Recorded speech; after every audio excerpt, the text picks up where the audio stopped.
Tahanan wanita ini begitu disiplin ketika dia berada di dalam penjara. Dia menggunakan beban untuk membangun kekuatannya selama beristirahat. Sementara semua orang hanya bersantai, dan dia adalah satu-satunya yang berolahraga dengan giat. Bahkan ketika lapangan diguyur hujan, dia terus berlari tanpa mengenal lelah, tetapi dia tidak melakukan semua itu untuk melarikan diri dari penjara 6 tahun yang lalu. Suaminya membeli sebuah kapal pesiar, dan mereka berdua berlayar bersama. Tetapi ketika dia terbangun, dia mendapati dirinya berlumuran darah. Dia memanggil suaminya, tetapi tidak ada jawaban. Wanita itu segera bangun untuk mencarinya, dan dia melihat darah berceceran di lantai, tapi tidak ada tanda-tanda keberadaan suaminya, dan itu membuatnya menjadi bingung. Dia menemukan pisau di lantai dan mengambilnya saat berikutnya. Penjaga pantai datang dan melihat dia memegang pisau. Karena hanya dia dan suaminya yang berada di atas kapal, wanita itu dibawa ke kantor polisi karena dituduh sebagai pembunuh. Dia meminta seorang pengacara untuk membelanya, tetapi pengacara mengatakan bahwa suaminya memiliki polis asuransi $2 juta yang menjadi motif bagi wanita itu untuk membunuh suaminya. Sehingga pengadilan memutuskan bahwa wanita itu sebagai tersangka dan polisi memiliki rekaman suaminya yang meminta bantuan penjaga pantai.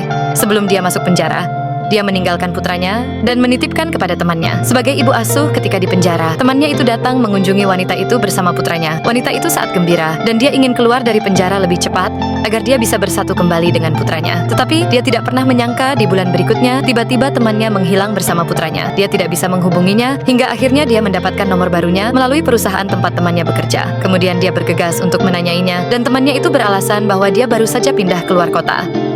Dia langsung menanyakan putranya, dan wanita itu sangat senang ketika dia mendengar suara putranya. Tetapi saat berikutnya dia mendengar putranya memanggil ayahnya, dan itu membuatnya terkejut. Ternyata suami wanita itu tidak mati, dan setelah menyadari bahwa wanita itu yang menelpon suaminya secara langsung menutup teleponnya. Tiba-tiba dia menyadari bahwa selama ini dia telah dijebak oleh sang suami. Tidak hanya menipu uang asuransi, dia juga merebut putra satu-satunya. Dan wanita itu yang menjadi kambing hitamnya. Setelah itu, sang wanita mulai bekerja keras agar dia menjadi terlihat lebih baik di dalam penjara. Semua itu dia lakukan demi mengurangi masa hukumannya sehingga dia bisa lebih cepat bebas. Untuk membalas dendam kepada sang suami, ketika masa percobaan dia dibantu oleh kepala lapas yang mengetahui bahwa wanita itu tidak bersalah. Awalnya suami wanita itu akan memberinya uang $1 juta kepadanya sebagai uang tutup mulut. Tetapi saat berikutnya wanita itu datang yang membuat suaminya sangat terkejut.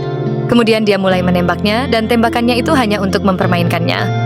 Wanita itu tersenyum puas, hingga akhirnya dia tanpa ragu langsung menghabisinya. Kali ini dia tidak akan dihukum penjara, karena mengetahui bahwa status suaminya itu memang sudah mati. Hingga akhirnya dia benar-benar bebas. Dan setelah 6 tahun lamanya dia bertemu kembali dengan putranya. Dia bertanya apakah putranya itu masih mengenali ibunya. Sambil tersenyum dia meyakini bahwa wanita itu adalah sang ibu yang telah lama menghilang, hingga akhirnya sang ibu segera memeluknya.